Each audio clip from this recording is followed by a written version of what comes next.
सोपअप के बारे में बोलिए। देखिए, इसमें मैं आपको सोपेप के बारे में और एसएसपी वगैरह ये सब छोटी मोटी बातें बताऊंगा। सोपेप SOPEP, और आपको पता है ऑयल कैम या केमिकल टैंकर्स पे आपका SMPEP होगा, ठीक है ना।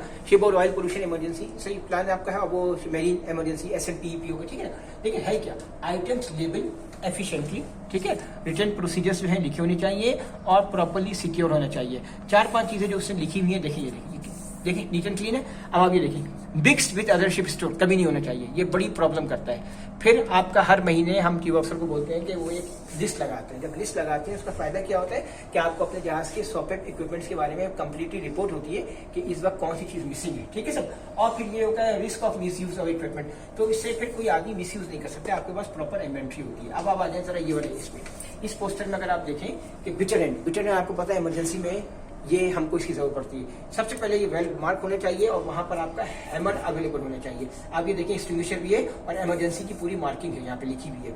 और don't do anything without the master या चीफ ऑफिसर परमिशन। अब आप देखें, ये देखिए अनसेफ है, नो मार्किंग्स और हैमर रिमूव्ड। इमरजेंसी में अगर आपके पास हैमर नहीं है तो आप क्या करेंगे, तो ये चीज भी आप पोस्टर वगैरह लगाएं, इसका मकसद ही आप पढ़ें। अब मैं आ जाता हूँ जरा सिक्योरिटी पे। नॉर्मली किसी कंपनी में मास्टर सिक्योरिटी ऑफिसर होता है और किसी कंपनी में चीफ ऑफिसर सिक्योरिटी ऑफिसर होता है। अब आप देखिए, लेवल 1, लेवल 2, लेवल 3, ये आपको सब लेवल पता होना चाहिए। जिसमें किसी में आपका 100% बैगेज चेक है, किसी में 50% है और किसी में 10% है। अब आप ये देखिए, सिक्योरिटी ट्रेनिंग जब आपको करानी है तो सबसे खतरनाक चीज जो इसमें लोग पकड़ाई में आती है वो ये होती है अनअटेंडेड।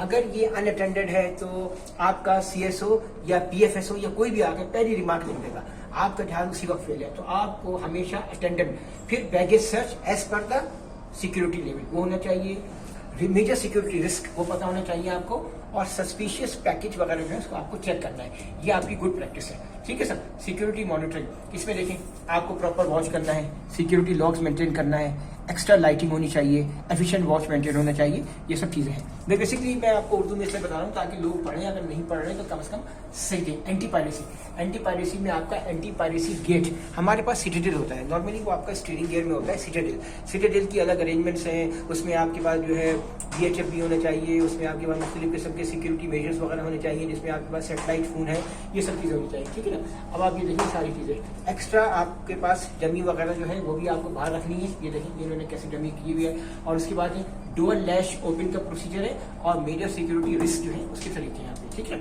अब आ जाए रिस्ट्रिक्ट एरिया, आपके पास रिस्ट्रिक्ट एरियाज भी होते हैं और उसके अलावा वल्नरेबल एरियाज भी होते हैं। और आपका पूरा अकोमोडेशन जोन जो है वो रिस्ट्रिक्टेड एरिया, आपके पास उसकी प्रॉपर मार्किंग होनी चाहिए। फिर उसके बाद जो है पैडलॉक्स वगैरह उसका प्रॉपर अरेंजमेंट होना चाहिए। जहाँ पे अगर नहीं है तो आप बुलडॉग ग्रिप्स वगैरह लगाएं। No chance of illegal entry, मतलब इतने अच्छी तरीके से आप सिक्योरिटी एक्टिविटी रखें। देखिए आप ये जरा शक्ल देखें, ये इन्होंने किस तरह से बनाए हुए हैं, डोर्स को बंद करना, क्लोज करना, बॉयल लगे हुए हैं, ठीक है सब। आपको हर तरह से क्लोज रखना है कि कोई आदमी, ये देखिए ताला लगा हुआ है, ठीक है ना। अगर आपने सही तरीके से नहीं किया तो आप फंस जाएंगे, कोई भी आदमी आके आपके जहाज पे एक्सेस कर सकता है और आपके लिए खतरनाक हो जाएगा। लाइफ राफ्ट चोरी कर सकता है, आपके स्टोर्स का सामान चोरी कर सकता है। मैंने आपको बताया, अगर वो आपके पास अवेलेबल नहीं है तो आप बुलडॉग्स भी लगाएं, सिक्योरिटी पेट्रोल्स को आप ज्यादा कर दे सकते हैं। Thank you.